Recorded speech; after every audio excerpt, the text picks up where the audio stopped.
Ang Pilipinas ngayon! Narito na ang pinakamainit na mga balita na nakalap sa bawat sulok ng bansa. Ihahatid sa bawat Pilipino saan man kayo sa mundo. Ang Pilipinas ngayon! Pakinggan ang bawat kaganapan sa bawat lalawigan. Ito ang Pilipinas ngayon!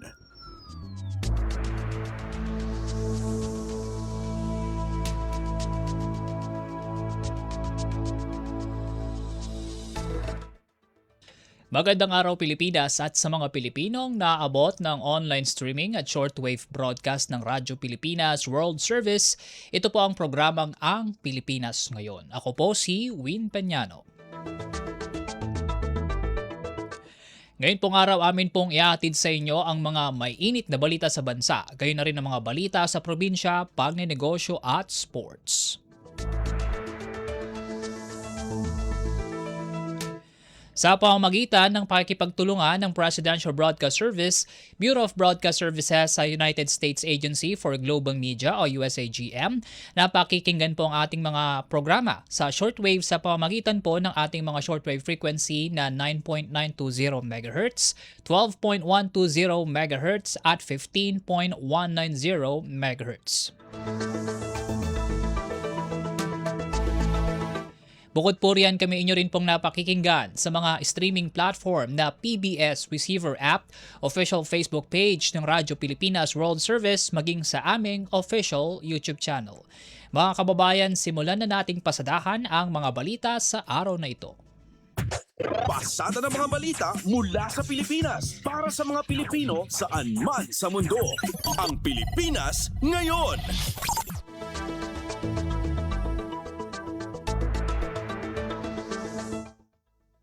Una sa ating mga balita ngayong araw, Malacanang siniguro na inilalaban ng pamahalaan ang implementasyon ng 85 pesos na dagdag pasahod sa mga manggagawa sa National Capital Region.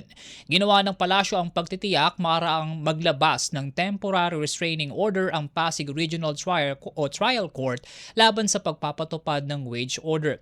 Para sa kabuang detalye, nagbabalita mula Malacanang si Raquel Bayan. Siniguro ng Malacanang na ipinaglalaban ng gobyerno ang 85 pesos na agarang aumento sa sahod para sa minimum wage earners sa Metro Manila. Ayon kay Communications Undersecretary Claire Castro, inihahanda ng pamahalaan ang mga kinakailangan dokumento upang tutulan ang temporary restraining order na inilabas laban sa wage order. Anya, iginagalang ng pamahalaan ng korte at ang desisyon nito. Gayunpaman, mayroon din karapatan ng ehekutibo na isulong ang mga hakbang na makabubuti para sa mga manggagawa. Kaugnay nito, binigyan din ng palasyo na dapat ay sa Regional Tripartite Wages and Productivity Board naghain ng apela ang mga tutol sa wage hike at hindi sa korte. Sabi ni Castro, handa ang Office of the Solicitor General na ipagtanggol ang wage order na una ng inanunsyo ng Department of Labor and Employment. Tuloy-tuloy po ang pagtatrabaho ng pamahalaan at ng Regional Tripartite Wages and Productivity Board para po matugunan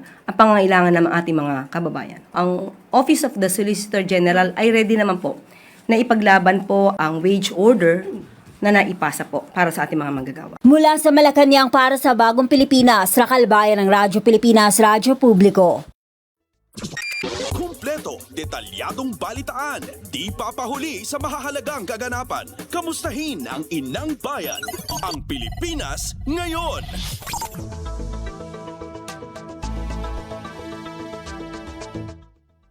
Sa kaugnay na balita, Senate Majority Leader Juan Miguel Zubiri planong maghain ng resolusyon na nagpapakita ang nagkakaisang panawagan ng Senado na bawiin ng hudikatura ang temporary restraining order laban sa wage increase.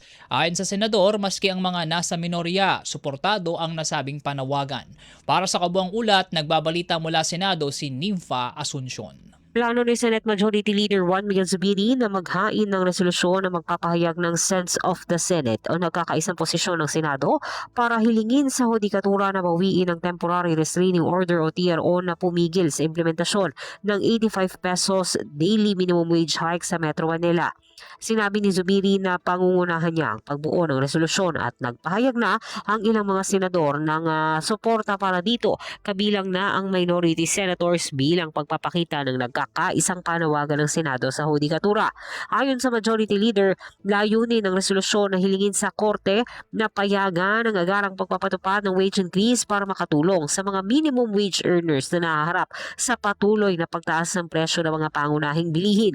Nagbabala rin si Zubiri na ang pagpapatuloy ng ganitong sitwasyon ay maaaring magsilbing masamang president dahil maaari na anyang maging madali na lang para sa mga tutol na negosyo na humingi ng TRO sa tuwing may ipapatupad na wage increase sa iba't ibang rehiyon. Anya, sa mahigit 2 dekada niya sa serbisyo publiko, gayon lang siya nakaranas na napigilan ng TRO ang isang wage order. Dahil dito, umaapila ang senador sa pamunuan ng hudikatura na muling suriin ang naturang kautusan at agad itong bawiin para makinabang na ang mga manggagawa sa itinakdang dagdag sahod.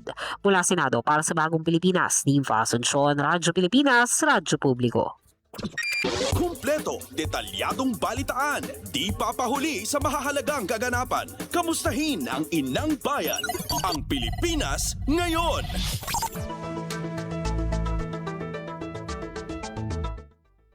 Samantala sa mababang kapulungan naman, Akbayan Reform Bloc naghain ng resolusyon na layong imbestigahan ang temporary restraining order ng Pasig Regional Trial Court laban sa implementasyon ng 85 pesos wage increase sa National Capital Region.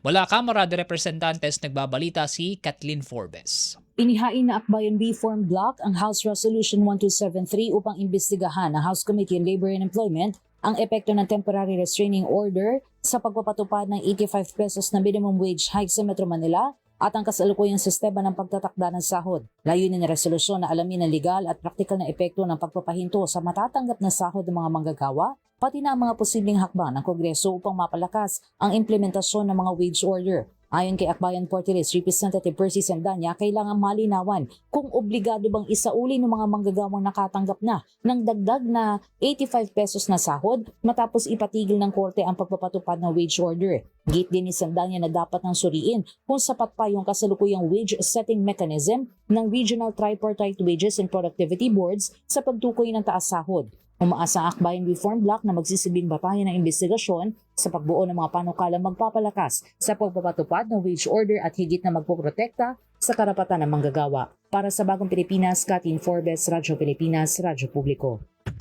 Pasada ng mga balita mula sa Pilipinas para sa mga Pilipino saan man sa mundo. Ang Pilipinas ngayon.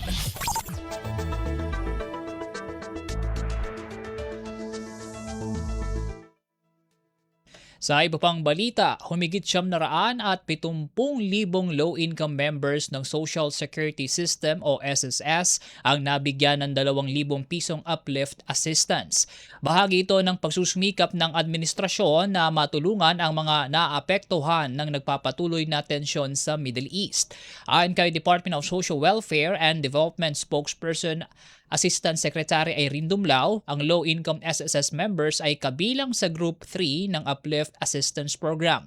Sa ilalim ng Group 3, tatanggap ang mga benepisyaryo ng 2,000 piso kada buwan mula ngayong Agosto hanggang Disyembre.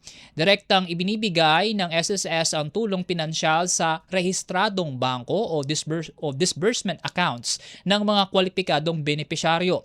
Itong Hulyo, higit 4.4 na milyong households ang tumanggap ng Uplift Cash Assistance mula sa pamahalaan. Kumpleto, detalyadong balitaan, di papahuli sa mahahalagang kaganapan. Kamustahin ang inang bayan, ang Pilipinas ngayon.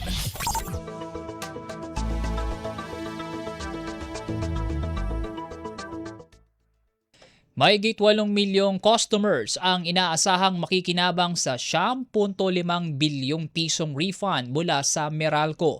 Ayon kay Palace Press Officer Yuse Claire Castro, ang ipinag-utos na refund ng Energy Regulatory Commission o ERC ay alinsunod sa pagsisikap ni Pangulong Ferdinand R. Marcos Jr. na pag-aanin ang pasan ng mga Pilipino. Maaari namang umabot sa mahigit 100 piso ang refund para sa mga kumukonsumo ng 200 kilowatt hours. Una nang sinabi Sinabi ng ERC na sisimulang ipatupad ang refund sa susunod na billing cycle at kailangang malinaw na makikita sa bill ng kuryente ng mga consumer. Sa isang desisyon na inilabas ng ERC nitong July 31, ipinag-utos ng komisyon sa kumpanya na ibalik ang equivalent rate na 0.3448 peso per kilowatt hour sa loob ng 6 na buwan. Makakaasa ang mga residential customers ng Meralco na makakatanggap sila ng refund rate na 0.5861 peso per kilowatt hour. Palace Press Officer Yusek Claire Castro. Pasada ng mga balita mula sa Pilipinas para sa mga Pilipino saan man sa mundo. Ang Pilipinas ngayon.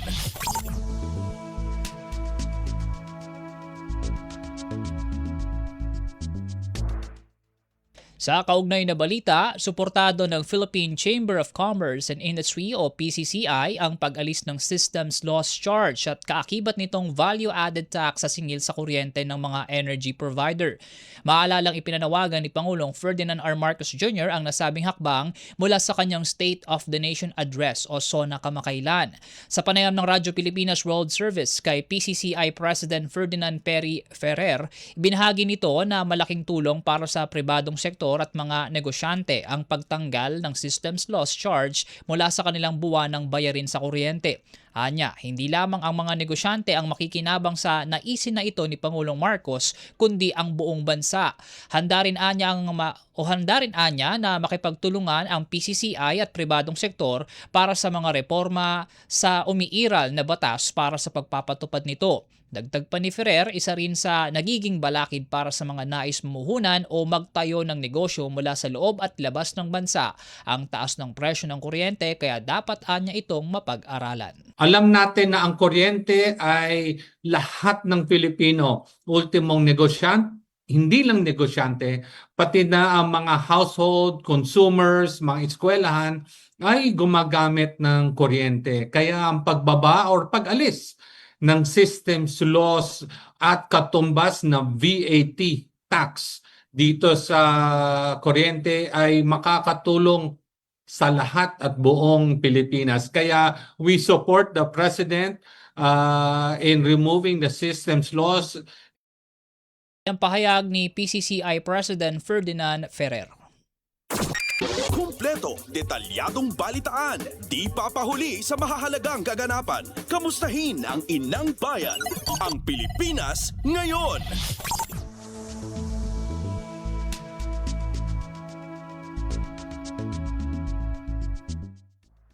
Itinanggi ng Malacanang ang pangamba ni Senador Amy Marcos na posibleng maapektuhan ng inisyatibang Pax Silica ang mga magsasaka sa Kapas Tarlac. Ayon kay Palace Press Officer Yusek Claire Castro, hindi maapektuhan ng mga magsasaka dahil ang proyekto ay itatayo lamang sa aprobadong buildable zone habang may nakalaang lugar para sa kagubatan at upland farming. Anya, hindi naman mapipigilan ang senadora sa hangarin nito na imbestigahan ang inisyatiba, ngunit mas mainam anya na alamin ang totoo. Meron naman pong natitira na 6,000 hectares na reserve para sa open green spaces, forest reserves, and designated zones for upland farming. Maliit lang po ang mauokupan nito. 3,500 hectares ang kabuuan ng buildable zones. At doon po maaaring ilagay itong proyekto regarding Pax Silica. So, hindi po makaka-apekto ito sa ating mga farmers. Si Palace Press Officer Yusek Claire Castro. Pasada ng mga balita mula sa Pilipinas para sa mga Pilipino saan man sa mundo. Ang Pilipinas ngayon.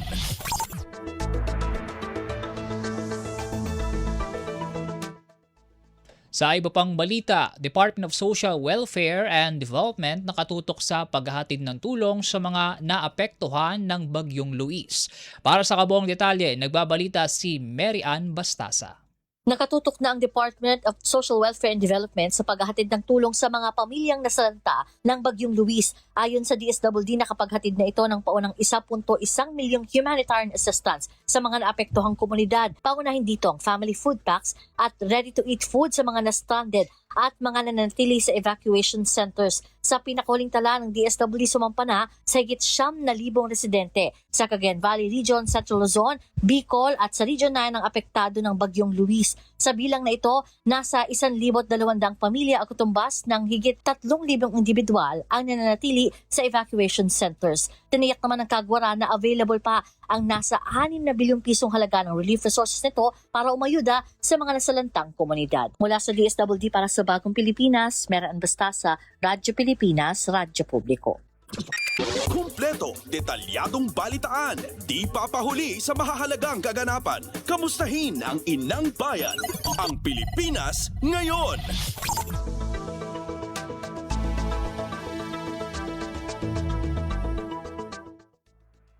Samantala, dahil sa mga pag-ulan nitong mga nagdaang araw, bahagyang tumaas ang level ng tubig sa Angat Dam sa nakalipas na 24 oras. Batay sa update ng Pag-asa Hydromet Division, umangat sa 156.61 meters ang level ng tubig sa Angat Dam ngayong umaga mula sa 155.41 meters kahapon. Sa kabila nito, mas mababa pa rin ito sa 160-meter critical water level threshold, gayon din sa 118 meters above sea level na minimum operating water level ng Angat Dam. Bukod naman sa Angat Dam, bahagya ring tumaas ang level ng tubig sa La Mesa Dam, ang Buklaw Dam, Binga, San Roque, Pantabangan at Magat Dam. Pasada ng mga balita mula sa Pilipinas para sa mga Pilipino saan man sa mundo. Ang Pilipinas ngayon.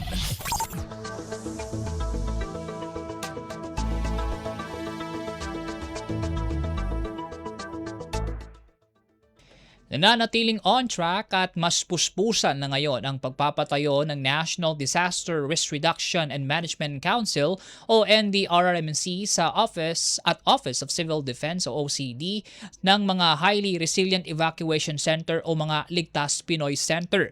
Sa panayam ng Radyo Pilipinas, Radyo Publiko kay OCD spokesperson Junie Castillo, sinabi nito na bago pa man ang naging panawagan ni Pangulong Ferdinand R. Marcos Jr. ay nagpapatuloy na ang pamahalaan sa pagtatayo ng mga evacuation center. At dahil nga sa naging panawagan ng Pangulo, ito sa panawagan ng Pangulo sa ikalima nitong SONA, lalo pang naging maigting ang pagtatayo ng mga Ligtas Pinoy Center na makakasangga ng mga Pilipino sa panahon ng sakuna at kalamidad. Naging napakalaking tulong din ng pag-iinstitusyonalisa at pagbibigay ng prioridad ni Pangulong Marcos sa nasabing batas na nagbigay ng kaukulang pondo upang maitayo ang mga matitibay na Ligtas Pinoy Center sa mga lugar na pinakaapektado ng mga kalamidad at sakuna. Malaking tulong po itong batas na ito, no, na may ganito na para po kumbaga hindi na gagamitin yung mga eskwelahan o yung mga ibang mga gusali, no, kundi meron na talagang designated na evacuation center na kumbaga maaayon sa disenyo, and then ganun din yung tamang lugar, no, kung saan dapat ito itayo na sa mas ligtas na lugar. Yan ang pahayag ni OCD spokesperson Junie Castillo. Pasada ng mga balita mula sa Pilipinas para sa mga Pilipino saan man sa mundo. Ang Pilipinas ngayon.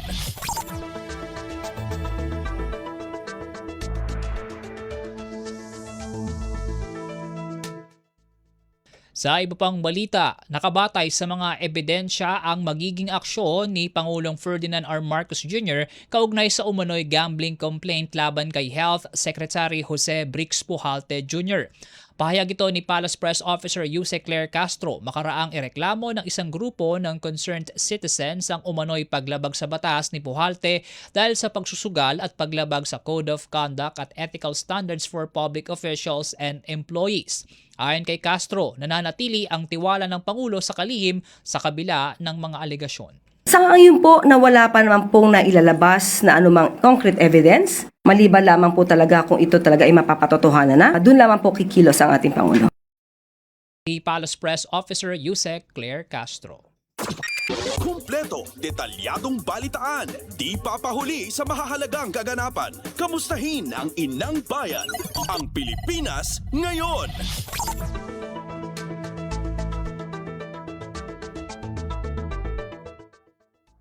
Samantala, kinundina ng Malacanang ang umano'y character assassination plot laban kay Executive Secretary Ralph Recto. Gate ni Palace Press Officer Yuse Claire Castro, kung mapatunayan, dapat papanugutin ang nasa likod ng paninira kay E.S. Recto. Kung ito'y mapapatunayan na totoo dahil may mga witnesses, may mga taong involved na pinangalanan ang taong nag-utos sa kanila na sirain ang pagkatao ni Executive Secretary Ralph Recto. Sa ngayon po, ang NBI, sa pamumuno po ni NBI Director Matibag, ay inaalam pa po ang pinakalalim nito. Palace Press Officer Yuse Claire Castro. Pasada ng mga balita mula sa Pilipinas para sa mga Pilipino saan man sa mundo. Ang Pilipinas ngayon.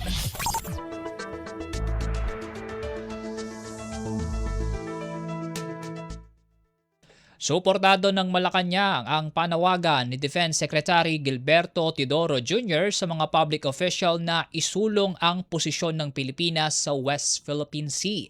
Ayon kay Palace Press Officer Yuse Claire Castro, walang mali sa pahayag ng kalihim na dapat ikonsidera ng government officials ang pagbaba sa pwesto kung hindi isusulong ang mga batas ng Pilipinas at pambansang pulisiya, kabilang ang paninindigan sa karapatan ng bansa sa West Philippine Sea.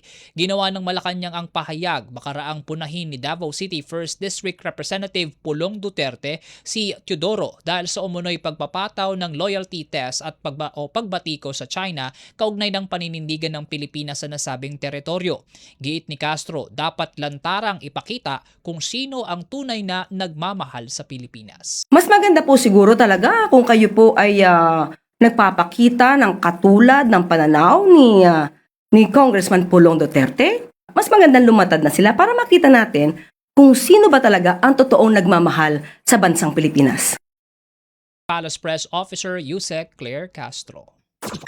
Kumpleto, detalyadong balitaan, di papahuli sa mahahalagang kaganapan. Kamustahin ang inang bayan, ang Pilipinas ngayon.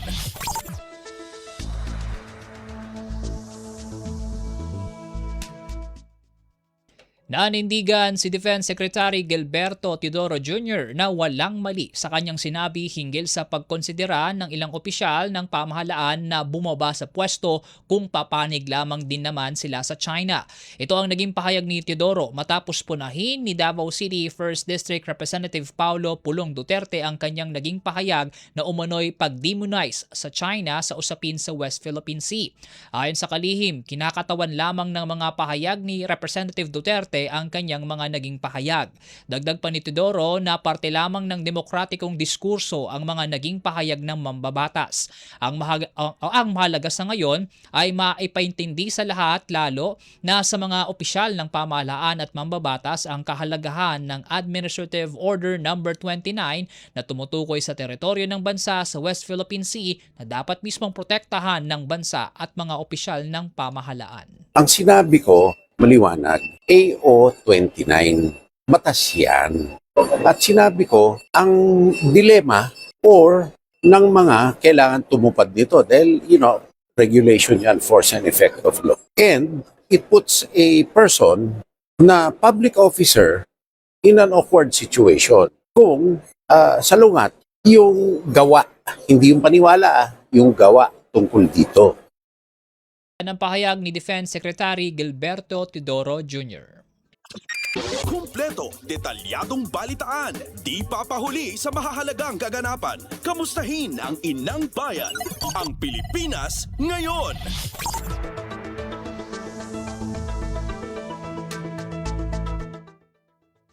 Pinalagan din ni Philippine Coast Guard o PCG spokesperson for the West Philippine Sea, Rear Admiral J. Tariela, ang mga naging pahayag ni Davao City 1st District Representative Paulo Pulong Duterte laban kay Defense Secretary Gilberto Teodoro Jr. hinggil sa umunoy pag-demonize nito sa China.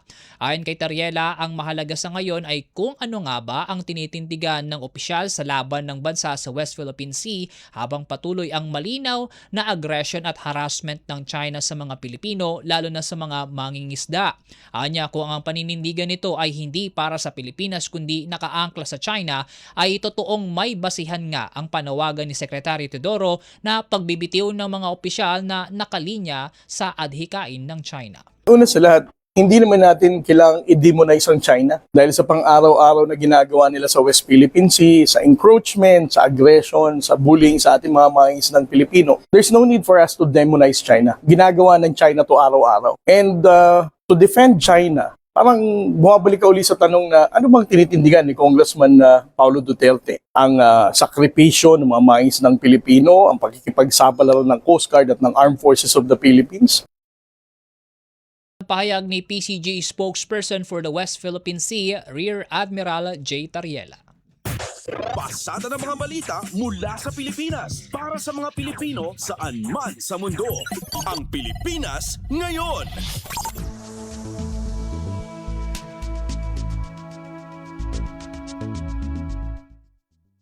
Kaugnay pa rin sa West Philippine Sea, Defense Secretary Gilberto Teodoro Jr. hinimok ang ASEAN member states na ituring ang 2016 Arbitral Award bilang pakikibaka sa kapakinabangan ng rehiyon.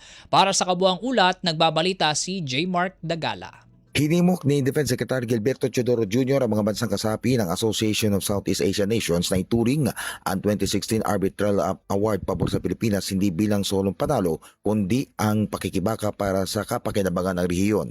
Ginawa ng kalihim ang pahayag sa kanyang pagdalo sa 37th United States Pacific Command International Military Law and Operation Security Engagement Conference sa Kuala Lumpur sa Malaysia. Ito ang kaunang pagtitipon ng mga defense official, military leaders sa regional stakeholders kabilang na ang Secretary General ng ASEAN. Dito binigyan din ni Teodoro na ang geographic position ng Pilipinas ay nagbubuka sa ASEAN para sa estratehikong ugnayan sa Pasipiko kaya't mahalaga ang integridad sa teritoryo at maritime entitlements maging sa mga bansang kasapi nito. Sinabi pa ng kalihim na tangi ang Pilipinas na nakapwesto sa pagitan ng South China Sea at ang karagatang Pasipiko kaya't ito anya ang mag-uugnay sa ASEAN at Amerika. Para sa Bagong Pilipinas, si Mark Tagala, Radyo Pilipinas, Radyo Publiko.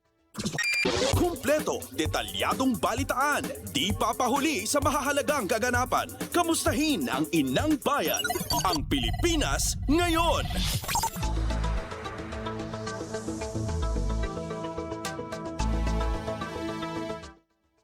Sa iba pang balita, ibinasura ng Sandigan Bayan ang mosyon ng Office of the Ombudsman na alisin si dating Department of Public Works and Highways o DPWH Secretary Manuel Bonoan sa kasong graft kaugnay ng flood control scandal at gawing state witness. Batay sa resolusyon ng Sandigan Bayan, walang sapat na batayan para pagbigyan ang mosyon. Samantala, maaari naman nila na ipagpatuloy ng Ombudsman ang plano nitong gawing state witness si Bonoan sa tamang yugto ng paglilitis. Una nang sinabi ni Ombudsman Jesus Crispin Remulla na nais nilang gawing state witness ang dating kalihim para tumestigo sa mga kaso laban kay dating House Speaker Martin Romualdez. Pasada ng mga balita mula sa Pilipinas para sa mga Pilipino saan man sa mundo. Ang Pilipinas ngayon.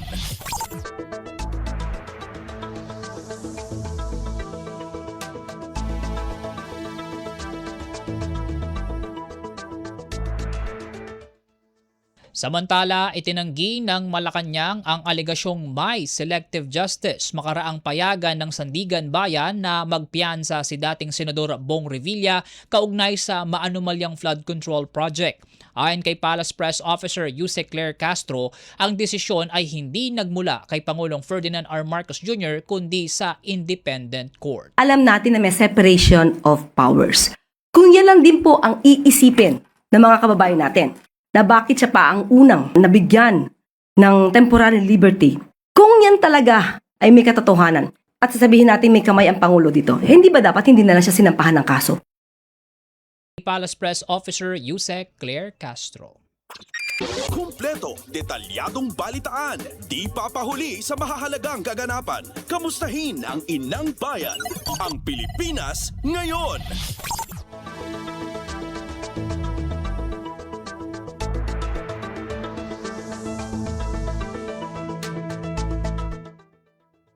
House Prosecutor, pinalilinaw sa kampo ni Vice President Sara Duterte ang pondong ginagamit ng pangalawang Pangulo mula sa mga biyahe nito sa ibang bansa. Ito'y kahit pa sinabi na ni VP Sara na sa sariling bulsa nanggaling ang gastos sa mga nasabing biyahe. Mula Kamara, nagbabalita si Melanie Valdos Reyes. Ihayag ni House Prosecutor at Bicol Saro Party List Representative Terry Redon na mahalagang linawin ng kampo ni Vice President Sara Duterte kung saan nanggaling ang pondong ginagamit sa kanyang mga biyahe sa ibang bansa na una nang iginiit ng pangalawang Pangulo na mula sa sarili niyang bulsa at hindi sagot ng gobyerno. Batay sa pagtaya ni Redon gamit ang pamantayan ng UNDP rates, aabot sa humigit kumulang na 8 milyong piso ang kabuang gastos para sa 91 days na biyahe ni VP Duterte mula 2025 hanggang 2026. Tanong ni Redon kung ikukumpara ang naturang halaga sa sahod at sa isinamiting Statement of Assets, Liabilities and Net Worth o SALN ng Vice Presidente, saan nanggaling ang perang ipinambiyahe kung wala namang nakatala o nakadeklarang cash on hand at cash in bank sa kanyang SALN. Narito ang pahayag ni House Prosecutor Terry Redon. Para sa kanya pong mga biyahe, ito po ay around 8 million. Pinagsamang flights, pinagsama pong pang-araw-araw na gastos, batay po sa United Nations Daily Subsistence Allowance. Ibig sabihin yung pong gastos para sa mga hotel, gastos po para sa pagkain, at iba pa hong mga incidental expenses. So ibig sabihin, kailangan po natin ibangga yung pong 8 million around. Sabihin natin 5 million na gastos para sa biyahe po ng pangalawang Pangulo doon sa kanyang pong SALN. Kasi ano yung nakalagay sa SALN ng 2024? Una, wala pong cash dito. Zero yung cash in bank, cash on hand ng pangalawang Pangulo. Samantala, sinabi ni Redon na pag-aaralan ng panel kung isasama nila sa pagtalakay ng Article 2 o Unexplained Wealth ang issue ng gastos sa biyahe ni VP Sara. Anya sa ngayon, sapat ang kanilang hawak na ebidensya at testigo para pagtibayin ang aligasyon ng hindi maipaliwanag na yaman ng pangalawang Pangulo. Para sa Bagong Pilipinas, Melanie Valdos Reyes, Radyo Pilipinas, Radyo Publiko. Pasada ng mga balita mula sa Pilipinas para sa mga Pilipino saan man sa mundo. Ang Pilipinas ngayon.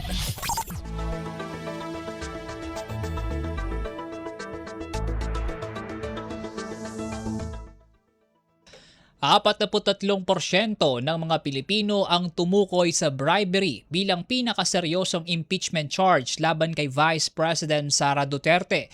Ito'y batay sa resulta ng survey ng Okta Research. 28% naman ng respondents ang nagsabi na ang maling paggamit ng confidential funds ang pinakaseryosong impeachment charge, 10% ang tumukoy sa unexplained wealth, 10% sa grave threats at 8% ang hindi alam o hindi matukoy ang pinakamabigat na alegasyon.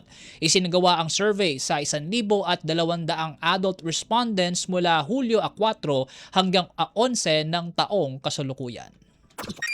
Kumpleto, detalyadong balitaan, di papahuli sa mahahalagang kaganapan. Kamustahin ang inang bayan, ang Pilipinas ngayon.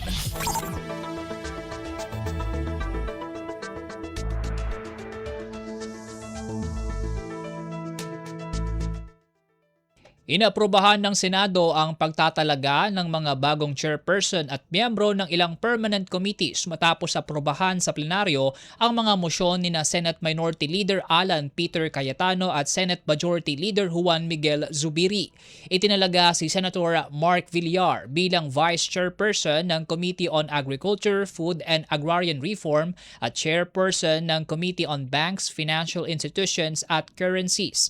Samantala, si Senator Amy Marcos ang hinirang na chairperson ng Committee on Cooperatives. Nagtalaga rin ng mga miyembro ang Senado sa Committees on Constitutional Amendments and Revision of Codes, Economic Affairs at Energy kung saan kabilang ang ilang senador mula sa minority bloc. Samantala, iminungkahin naman ni Zubiri ang pagtalaga ng mga majority senator bilang miyembro ng iba't ibang komite, kabilang ang Civil Service, Government Reorganization and Professional Regulation, Government Corporations and Public Enterprises, Public Information and Mass Media, Public Works, Sports at Youth. Inaprobahan ni Senate President Sherwin Gatchalian ang lahat ng mosyon nang walang nag-object. Pasada ng mga balita mula sa Pilipinas para sa mga Pilipino saan man sa mundo. Ang Pilipinas ngayon.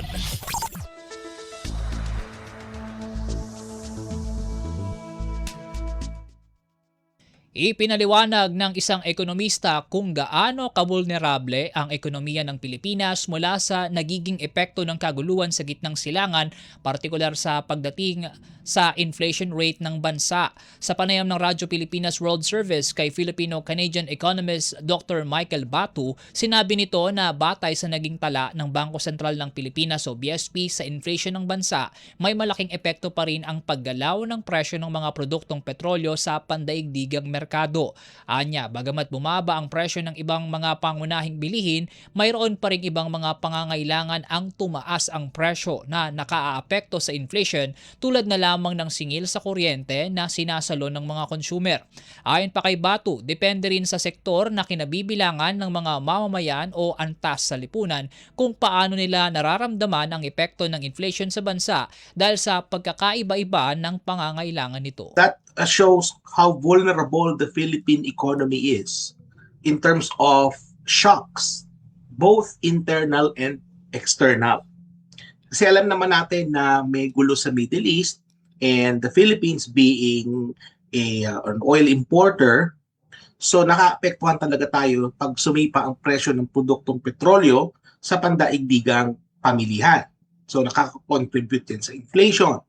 Narariyan din yung nabanggit mo kanina sa opening, yung sa kaso ng kuryente. Naman natin, pag tumaas ang presyo ng kuryente, tumaas ang presyo ng produktong petrolyo, merong downstream effects yan. Ng pahayag ng Filipino-Canadian economist na si Dr. Michael Batu. Kumpleto, detalyadong balitaan, di papahuli sa mahahalagang kaganapan. Kamustahin ang inang bayan, ang Pilipinas ngayon.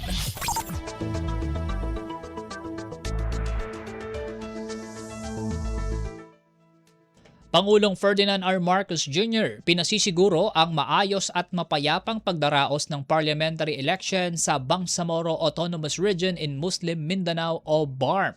Mula Malacanang, nagbabalita si Alvin Baltazar. Pinasisiguro ni Pangulong Ferdinand R. Marcos Jr. sa law enforcement agencies ang maayos at payapang pagsasagawa ng unang parliamentary election sa Autonomous Region in Muslim Mindanao sa September 14. Ayon kay Palace Press Officer Undersecretary Claire Castro, ang nasabing paniniguro ng Pangulo ay sa gitna na din ng pagtiyak na magkaroon ng malayang halalan sa BARM. Kaugnay nito'y sinabi ni Castro na may mga hakbang nang ipatutupad ang PNP base na din sa direktiba ng punong ekotibo. Kabilang niya dito ang maigting na pagtutok sa mga private armed groups at iba pang banta sa seguridad, kasama na din ang pagtatatag ng Joint Security Control Center. Sa kabuuan niya ay nasa 8,299 na tauhan ng Philippine National Police ang ide-deploy sa BARM upang tiyakin ang seguridad sa darating na halalan. Pakinggan natin si Palace Press Officer Undersecretary Claire Castro. Habang papalapit ang halalan, maaari pang madagdagan ang deployment batay sa threat assessment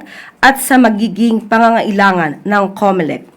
Mula sa Palasyo ng Malacanang para sa Bagong Pilipinas, Alvin Baltasar, Radyo Pilipinas, Radyo Publiko. Pasada ng mga balita mula sa Pilipinas para sa mga Pilipino saan man sa mundo. Ang Pilipinas ngayon.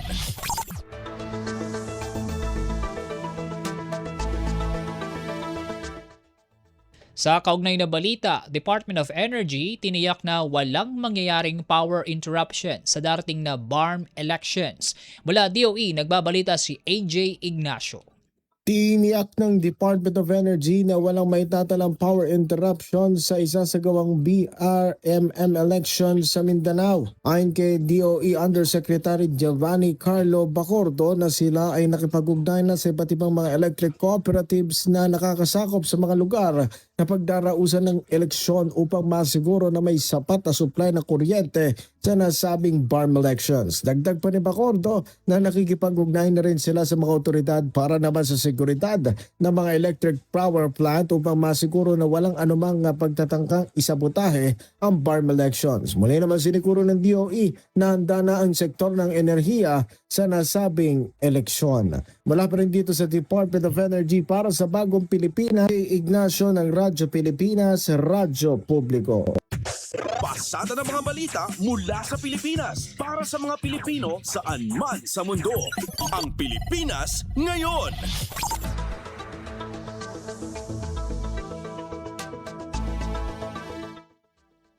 At yan po ang mga pangunahing balita sa ating bansa. Samantala sa pagbabalik po ng Ang Pilipinas Ngayon, papasadahan naman natin ang mga ulat sa probinsya sa pamamagitan ng ating mga kapatid na himpilan mula Luzon hanggang Mindanao. Sa loob ng maraming taon, libu-libong pamilyang Pilipino ang walang maayos na tirahan. Hirap makakuha ng pabahay. Kung meron man, hindi angkop sa disenteng pamumuhay. Iisa ang pangarap ng bawat pamilya, ang magkaroon ng sariling tahanan. Ang mga pangarap nyo, ang pangarap din ng Pangulo. Kaya agad inilunsad ni Pangulong Ferdinand Marcos Jr. ang Pambansang Pabahay para sa Pilipino Program o 4PH. Hindi lang para magtayo ng mga bahay, kundi para ibalik ang pag-asa at dignidad ng bawat pamilyang Pilipino. Noong nakaraang linggo, binalikan ng Pangulo ang ilan sa mga housing projects sa Pampanga para tiyakin na ang bawat pamilya may tunay na pagkakataong magkaroon ng sariling tirahan at ang bawat tahanan, ligtas at dekalidad. Nakakatuwa makita mo na mas maginhawa at mas maganda ang buhay ng ating mga kababayan.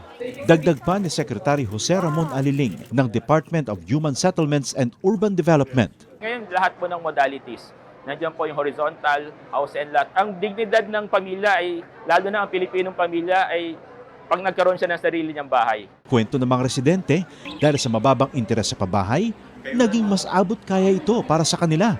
Ibinaba kasi ng gobyerno sa 1 to 3% ang subsidized interest rate para sa mga kwalipikadong benepisyaryo ng socialized housing project, aninsunod pa rin sa utos ng Pangulo. Yung mga kulang na bahay ay kagawa natin ng paraan upang lahat ng nangangailangan ng pabahay ay gagawin natin. Sa buong bansa, tuloy-tuloy ang trabaho.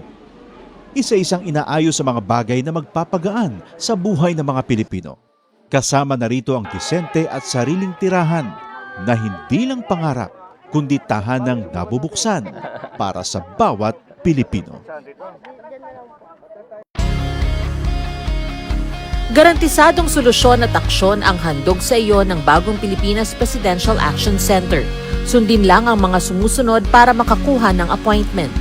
Para sa wala pang eGov.ph app account, panoorin ang video para malaman kung paano gumawa ng account.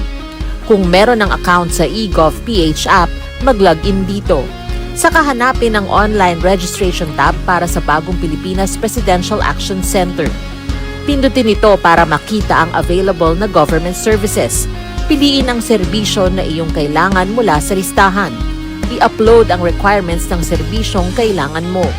Pumili ng petsa at oras kung kailan nais pumunta sa bagong Pilipinas Presidential Action Center. I-submit na ang iyong application at bigyan ng pagkakataon na ma-review ang iyong isinumiting requirements. Hintayin ang QR code para sa kumpirmasyon ng iyong schedule. Makakatanggap ka ng text message para malaman kung naaprubahan ito. Sakaling hindi ito maaprubahan, makakatanggap ka rin ng text message para ipaalam ang kulang na requirements sa kasubukang mag-register ulit. Kung nakatanggap na ng kumpirmasyon, maaari nang pumunta sa bagong Pilipinas Presidential Action Center sa napiling schedule, dala ang QR code at ang mga isinumiteng requirements. Huwag kalimutang dumating sa itinakdang araw at oras ng iyong appointment. Pinapaalala rin na siguruhing may kumpirmadong schedule bago pumunta sa bagong Pilipinas Presidential Action Center para maiwasang magpabalik-balik. Simple at user-friendly ang pagpapa-appointment dito. Kaya wag nang mangamba dahil sa bagong Pilipinas Presidential Action Center, tulong ay abot kamay na. Time to celebrate kulturang Pinoy, tradisyon, musika, sining, literatura at iba pa. Anything and everything fun and Filipino. Ito ang Pinoy Kultura. Naaalala niyo pa ba ang mga katagang ito? Amoy Paris, amoy araw. Ano ba yan? Puro sugat ka na naman! Bakit wala na naman kapares yung tsinelas mo? Ang dungis mo! Ma! Tama na! Ayos lang, di ba?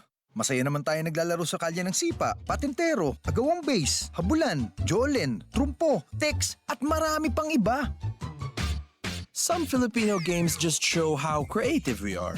All we need are players and nothing else. Ang saya balikan ng ating kabataan. Kain, Tulog.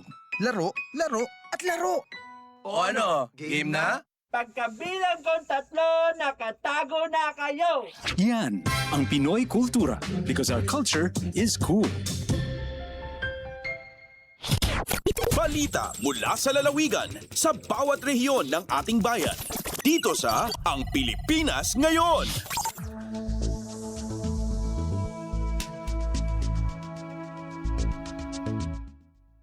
Sa pagpapatuloy ng ating balitaan, dakuha naman natin ang mga balita sa probinsya.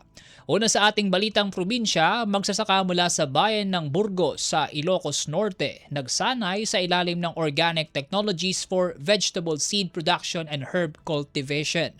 Para sa kabuang detalye ng balitang yan, narito ang ulat ni Rani Durilag mula Radyo Pilipinas Lawag.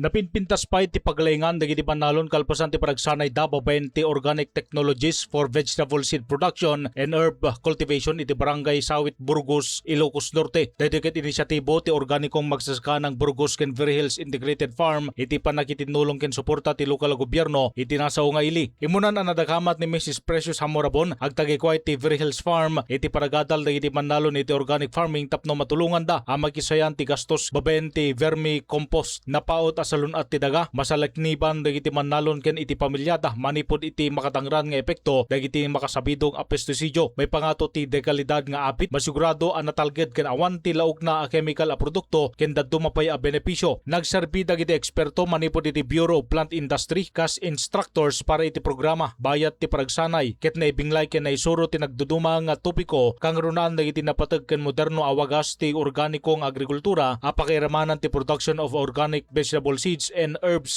production of trichoderma and management of pest and disease ken dadumapay. Aktibo ang nakipagpaset ti grupo nga organikong magsasaka ng Burgos, Very Hills Farm staffs, agtutubo, dragon fruit growers ken vegetable growers nga dan iti gagem iti mas nataltalged awagas ti paragtalon parang maintenera ti salunat amula ken iti komunidad.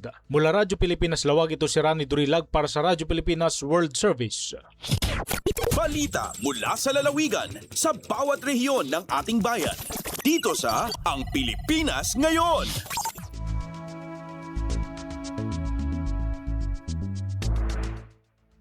Salamat Rani. Samantala, balita naman sa La Union. Department of Health Ilocos inalunsad ang school-based deworming sa lungsod ng San Fernando sa La Union. Para sa detalye, narito si Albert Kawile ng Radyo Pilipinas Ago. Inyusuat ti Department of Health Ilocos Center for Health Development, babayan ti Communicable Disease Unit ti School-Based Deworming Program, ijay Pagudpud Integrated School Ciudad ti San Fernando, La Union. Naisayang ka ti programa babayan ti panakitinulong ti Department of Education, La Union Provincial Health Office, ken City Health Office ti San Fernando, no sa dinno asang gasot nga estudyante ti elementarya tinaykan iti deworming medicine. Panggap ti programa sa lakniban nagdiubing manipod iti infeksyon ti helmet, amayakar iti daga mabalin ang mga apektar iti panagdakkel, nutrisyon ken panagsursuro da. May gidado direkta na itandudumet ti worms campaign amang iparigta iti umno panagbugo ti ima nasayata sanitasyon natalged a panagsagana iti taraon regular a deworming ken panagisuot iti tsinelas sa unos sapatos tapno malapdan a makaran manan. Nangipay med dagiti health personnel iti umiso nga impormasyon kadagiti naganak manursuro ken komunidad tapno mailinteg dagiti di umiso kapadunutan may papan iti panagikat ti gas impaganatgad ti DOH at ti albendazole piagas anated iti programa ket natalged ken epektibo kontra kadagiti infeksyon ti bituka. Manipod RP Ago, Albert Kawile para sa Radyo Pilipinas World Service. Balita mula sa lalawigan sa bawat rehiyon ng ating bayan. Dito sa Ang Pilipinas Ngayon.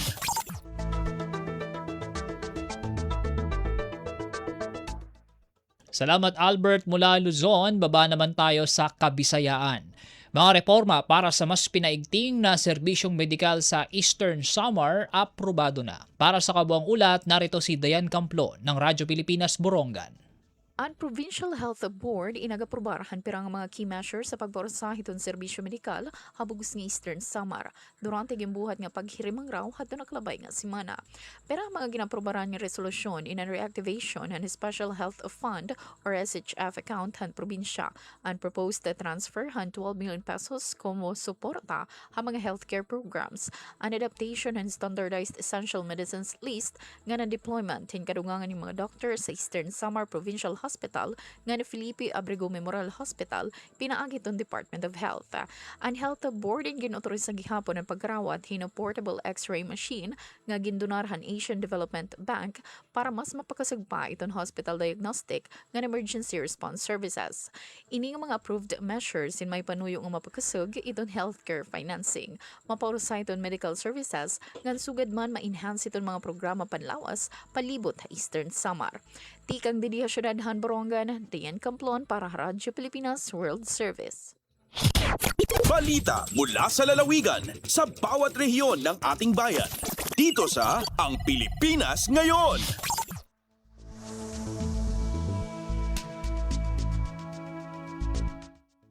Salamat Dayan mula Samar, baling naman tayo sa Leyte.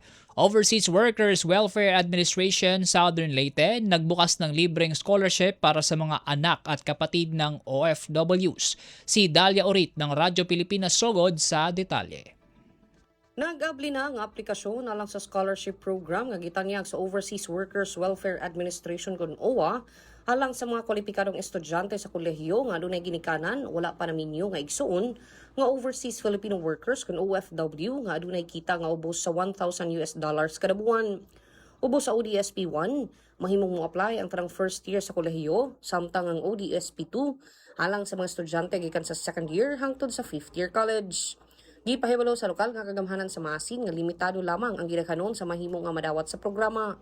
Busag giawha ang mga interesadong aplikante nga moadto sa Public Employment Services o PESO Unit Office sa Masin City Hall ug makig-coordinate kang Mr. Kirbitan alang sa dugang nga impormasyon ug tabang nga proseso sa aplikasyon. Abli ang PESO Office gikan sa Lunes hangtod Biyernes alas 8 sa buntag hangtod sa alas 5 sa hapon. Ang scholarship program nagtinguha sa paghatag og suporta sa edukasyon sa mga anak o igsoon sa mga OFW aron mapadayon ang ilang pagskwela. Para sa Bagong Pilipinas, Dalia Abiara Oret, Radyo Pilipinas, World Service.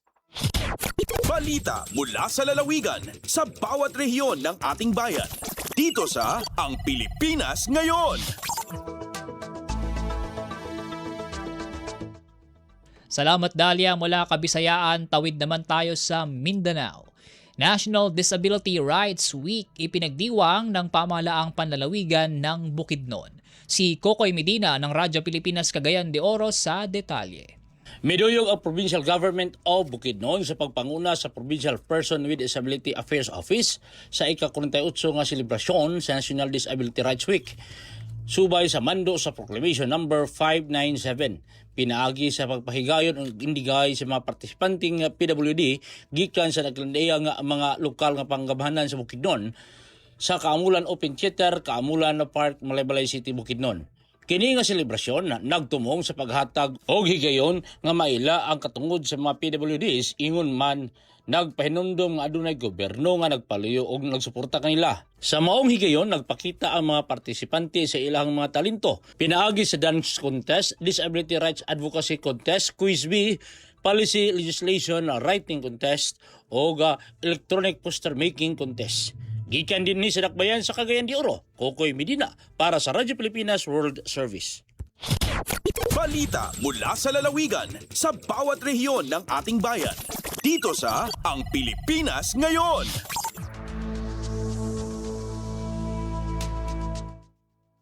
Salamat Kokoy mula Cagayan, baling naman tayo sa Zamboanga. Pamahalaang panlalawigan ng Zamboanga del Norte naglabas ng schedule para sa pamamahagi ng bigas sa iba't ibang bayan ng probinsya. Para sa detalye ay nagbabalita si Bless Eboyan Lamar ng Radyo Pilipinas Zamboanga. Magsugod karong adlaw ang pagpang-apod-apod sa bugas ubos sa LGSF Falgo Rice Project alang sa mga kwalipikadong benepisyaryo sa nagkalain-laing lungsod ug dakbayan sa Zamboanga del Norte. Sumala sa Office of the Provincial Social Welfare and Development Office o PSWDO, alas 9 karong adlaw, sugdan ang distribusyon sa mga gitakdang lugar. Makadawat og bugas karong adlaw ang mga benepisyaryo sa Rizal, Manukan o Jose Dalman.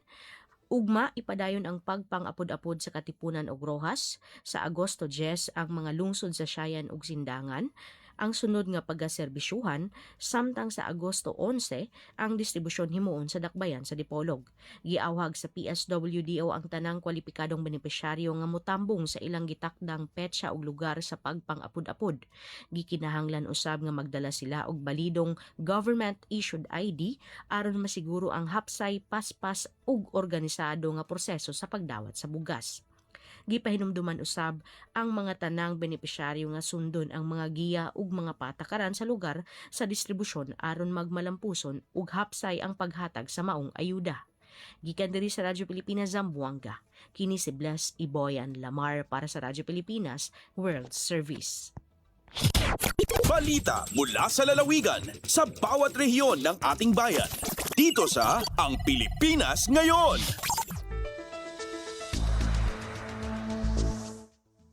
At yan po ang mga pangunahing balita sa ating mga kapatid na himpilan sa iba't ibang dako ng bansa.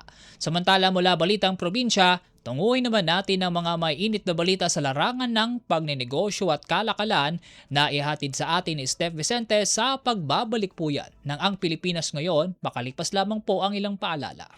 Mabilis ang trivia, dagdag talino. Heto na ang Dagling Kaalaman.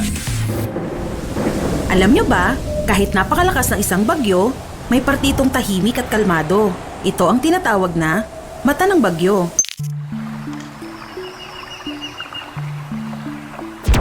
Pero, huwag magpaloko.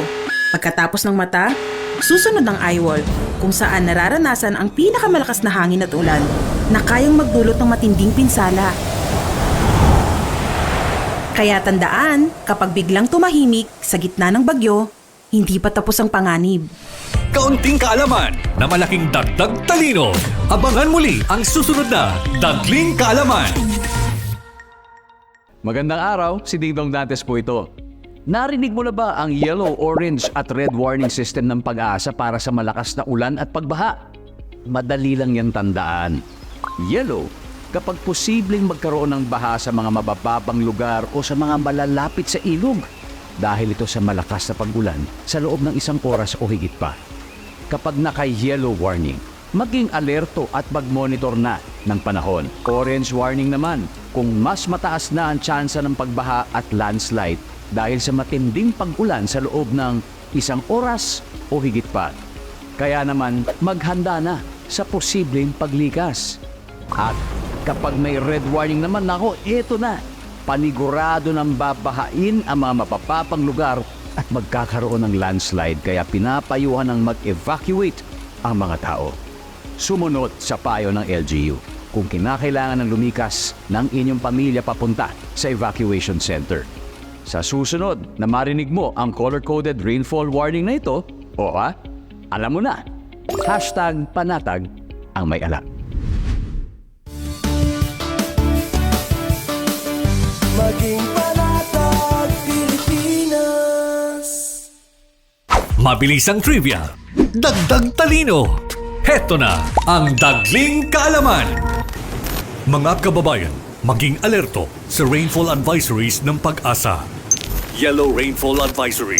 Kapag malakas ang ulan mula 7.5 hanggang 15 mm sa loob ng 1 oras, mag-ingat dahil posible itong magdulot ng pagbaha sa mababang lugar.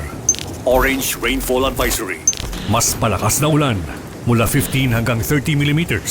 Malaki ang posibilidad ng pagbaha, kaya maghanda at maging alerto. Red Rainfall Advisory. Emergency na ito. Higit 30 mm ng ulan sa loob ng 3 oras o higit pa. Kapag nakataas ang red advisory sa inyong lugar, huwag mag-aksaya ng oras. Agad na lumikas para sa kaligtasan ng inyong pamilya. Maging handa, makinig sa abiso at laging unahin ang kaligtasan. Kaunting kaalaman na malaking dagdag talino. Abangan muli ang susunod na Dagling Kaalaman. Lagay ng ekonomiya, kalakalan, negosyo at iba pa. Atin ang alamin dito sa Ang Pilipinas Ngayon.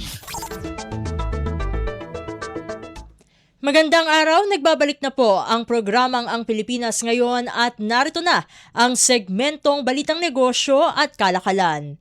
Ipinanukala ng Akbayan Reform Bloc ang House Resolution Number 1273 upang siyasatin ng House Committee on Labor and Employment ang epekto ng Temporary Restraining Order sa 85 pesos na aumento sa minimum wage sa Metro Manila. Layunin nitong tukuyin ang legal at praktikal na implikasyon ng pagpigil sa dagdag sahod ng mga manggagawa. Ayon kay Akbayan Party List Representative Percy Sendanya, kailangan malinawan kung dapat bang isauli ng mga nakatanggap na ng aumento o ang aumento matapos itong ipahinto ng korte. Binigyang din niya ang pangailangang suriin kung epektibo pa ang kasalukuyang wage setting mechanism ng Regional Tripartite Wages and Productivity Boards. Sa ilalim ng resolusyon, iimbitahan ang DOLE, National Wages and Productivity Commission, RTWPB-NCR at mga kinatawan ng labor at employer groups. Umaasa naman ang grupo na magsisilbing batayan ang investigasyon para sa mas matibay na pagpapatupad ng wage orders at mas proteksyon sa karapatan ng mga manggagawa. Lagay ng ekonomiya, kalakalan, negosyo at iba pa. Atin ang alamin dito sa Ang Pilipinas Ngayon. Samantala, inaasahang aabot naman sa 10 bilyong dolyar ang kalakalan ng Pilipinas at India sa loob ng 5 hanggang 6 na taon ayon mismo yan sa Embahada ng India dito sa Maynila. Sinabi ni Indian Ambassador to the Philippines Harsh Kumar Jain na kasalukuyang lumalago ang bilateral trade ng dalawang bansa ng hanggang 15 hanggang 16% kada taon. Aniya, posibleng umabot muna sa 5 bilyong dolyar ang kalakalan sa sandaling magkabisa ang ASEAN-India Revised Trade Agreement at ang planong Preferential Trade Agreement ng Pilipinas at India. Patuloy pa ang negosasyon sa nasabing kasunduan habang hinihintay ang resulta ng pagrepaso sa ASEAN-India Trade Deal. Ayon pa sa Embahada, muling pinasigla ang usaping ito noong 2023 sa tulong ng DTI at Ministry of Commerce ng India. Batay naman sa Philippine Statistics Authority o PSA, umabot na sa 3.55 bilyong dolyar ang kabuuang kalakalan ng dalawang bansa noong 2025. Lagay ng ekonomiya, kalakalan, negosyo at iba pa. Atin ang alamin dito sa Ang Pilipinas Ngayon.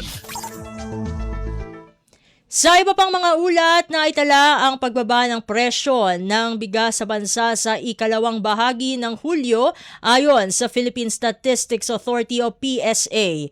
Sa tala, bumaba ng 55 pesos and 69 centavos kada kilo ang average retail price ng well-milled rice kumpara sa naunang mga linggo.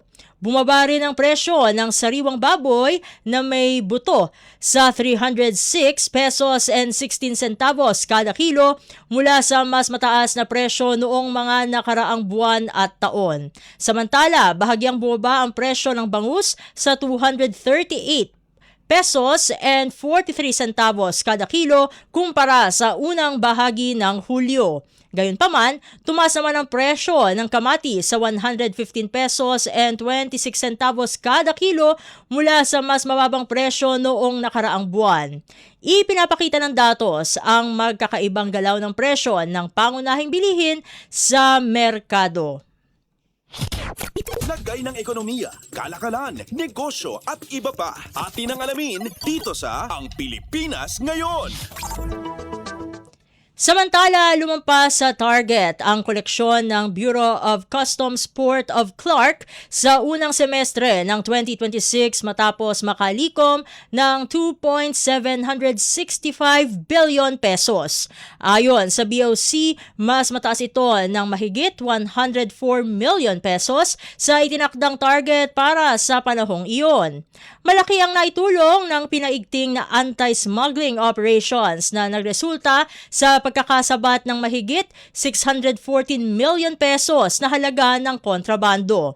Sinabi ni District Collector Jairus Reyes na naging susi ang matibay na ugnayan sa iba't ibang stakeholder at ang paggamit ng makabagong sistema sa customs. Kabilang dito ang digital tools tulad ng deliverables tracker at QR code access sa mga dokumento upang mapabilis ang proseso. Sa kabuuan, patuloy na pinalalakas ng Port of Clark ang modernisasyon at serbisyo upang suportahan ang mas episyenteng kalakalan at pagnenegosyo sa bansa. Lagay ng ekonomiya, kalakalan, negosyo at iba pa. Atin ang alamin dito sa Ang Pilipinas Ngayon. At sa pagtatapos ng ating segmento, narito naman ang palitan ng salapi ngayong araw, Agosto 4, 2026. Ang US dollar ay katambas ng 60 pesos and 98 centavos.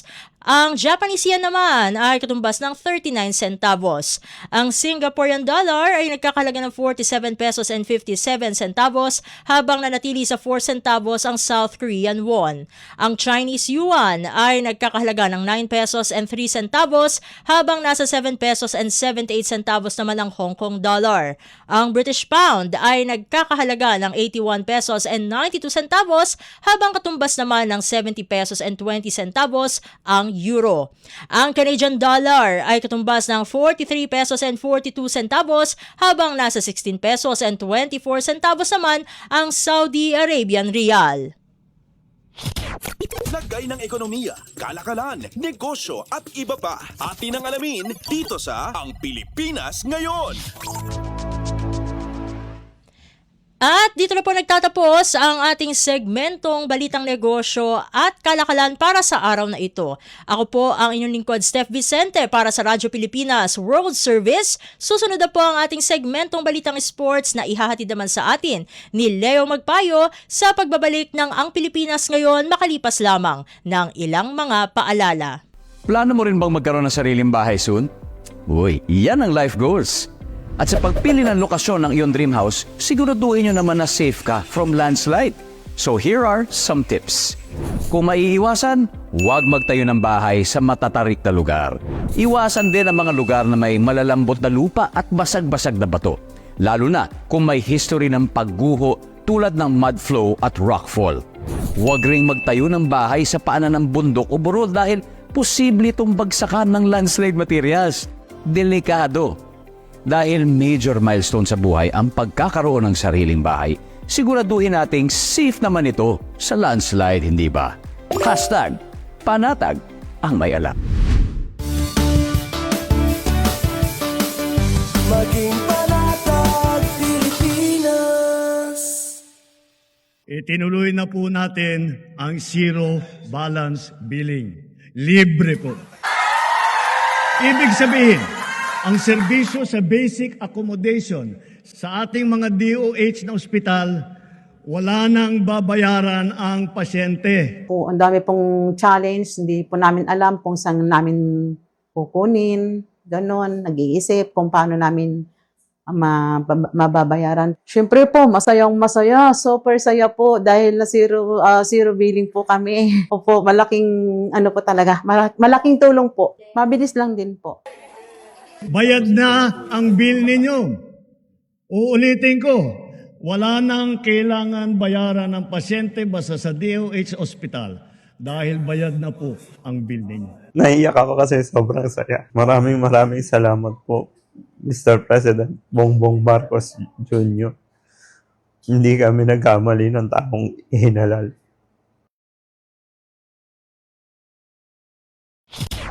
Updates at pinakahuling mga usapin sa mundo ng palakasan. Atin ang pakinggan dito sa Ang Pilipinas Ngayon.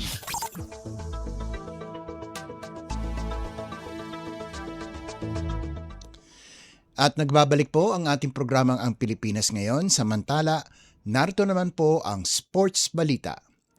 Patuloy ang pag-angat ni Alex Ayala sa WTA Tour matapos umakyat sa career high world number 20 sa pinakabagong rankings kasunod ng kanyang makasaysayang panalo sa WTA 500 Mubadala DC Open sa Washington DC nitong Martes ng madaling araw.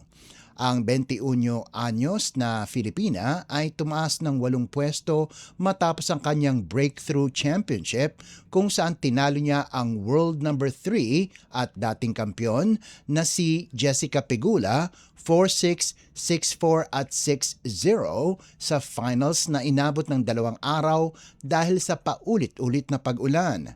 Ito ang pinakamalaking titulo sa kanyang karera at kauna-unahang WTA Tour singles crown ng isang Filipina. Sa Stadium Court, naging crowd favorite si Ayala habang nagwagayway ang mga bandila ng Pilipinas sa gitna ng laban kontra sa top-seeded American. Susunod niyang haharapin ang mas matinding hamon sa National Bank Open sa Toronto, Canada ngayong linggo kung saan siya ay seeded 25th at may opening round bye. Kabilang sa mga makakalaban ang 9 sa 10 top players ng mundo gaya ni Aryna Sabalenka, Elena Rybakina, Coco Gauff, Mira Andreeva at reigning Wimbledon champion Linda Noskova. Updates at pinakahuling mga usapin sa mundo ng palakasan. Atin ang pakinggan dito sa Ang Pilipinas Ngayon.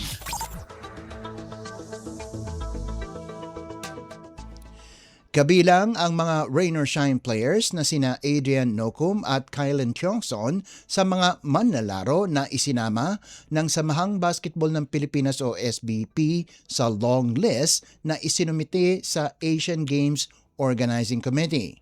Kinumpirma ni ROS Assistant Coach Kaloy Garcia ang inclusion ng dalawa, ngunit aminado si Nocum na wala pang kasiguruhan.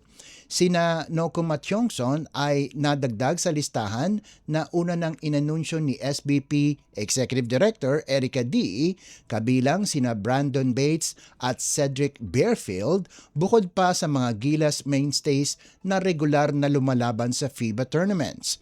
Gayunpaman, kinumpirma ni D na may ilang manlalaro nang hindi makakasama sa Asian Games lineup dahil sa commitments sa kanilang mother clubs sa Japan B-League at Korean Basketball League.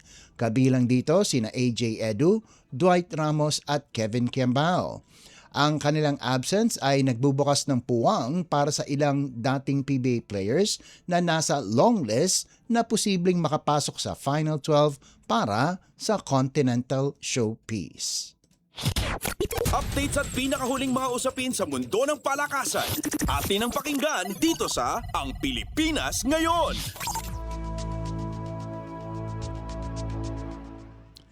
Handa nang maglaro para sa Pilipinas si Remy Martin matapos makumpleto ang lineup ng Strong Group Athletics o SGA na target ang makasaysayang third straight title sa 2026 William Jones Cup.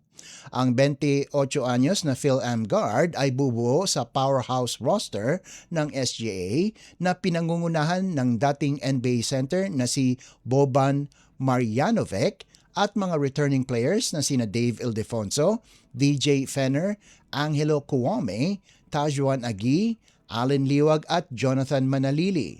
Bukod kay Martin, kinuha rin ng SGA si Puerto Rican forward Isaiah Piñero, veterano ng kanilang national team at dating naglaro sa NBA G League bago magtungo sa Europe. Si Martin ay bahagi ng Kansas Jayhawks championship team noong 2022 US NCAA Finals kung saan siya ang most outstanding player ng Midwest Regional. Ang Strong Group Athletics ay nakalinya laban sa Chinese Taipei Blue, Korea at Japan sa torneo na gaganapin mula Agosto 8 hanggang 23 sa Xinjiang Gymnasium sa New Taipei City, Taiwan. Updates at pinakahuling mga usapin sa mundo ng palakasan. Atin ang pakinggan dito sa Ang Pilipinas Ngayon.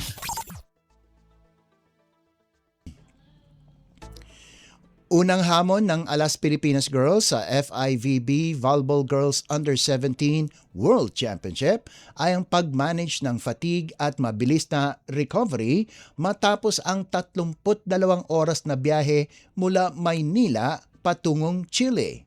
Pinangungunahan ni Megan Yesha Hernandez ng University of Santo Tomas, si Elian Raico ng National University, Sharina Raiza Lieses ng King's Montessori, Christina Madela Gale ng Bacolod Taitung, at Kyra Celis ng St. John's Institute Bacolod ang koponan na umalis nitong Lunes para sa 24-nation tournament na gaganapin mula Agosto 6 hanggang 16. Ayon kay Coach Edwin Leyva, nakikita niyang oportunidad ang mahabang biyahe para sa bonding ng mga atleta.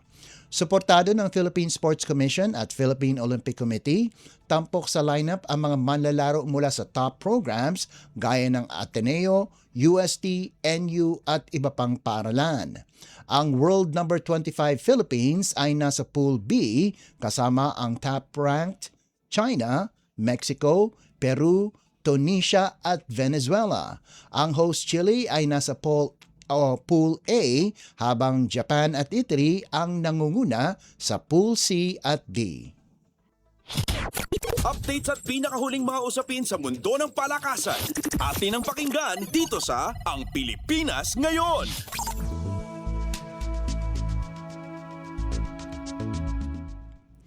At bilang pangwakas sa ating segmentong sports balita, muling binuhay ng Philippine Men's National Football Team ang kampanya nito sa 2026 Asian Championship Hyundai Cup matapos ang makasaysayang 4-1 comeback win kontra Laos sa Vientiane.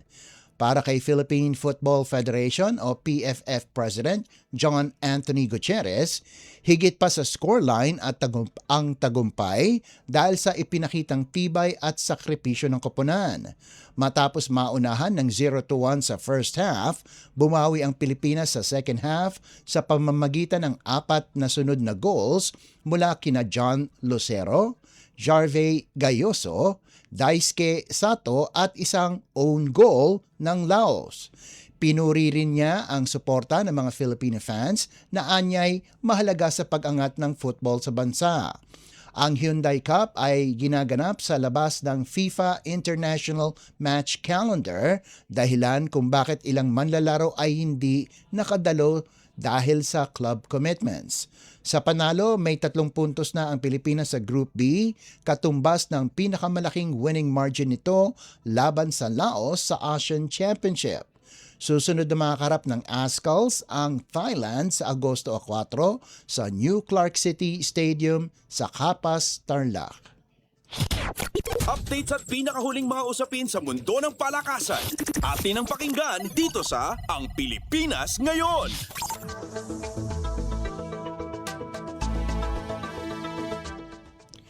At yan ang pinakahuling balita sa larangan ng palakasan. Ito po si Leo Magpayo, samantala nagbabalik na po si Win Peñano. Updates at pinakahuling mga usapin sa mundo ng palakasan. Atin ang pakinggan dito sa Ang Pilipinas Ngayon.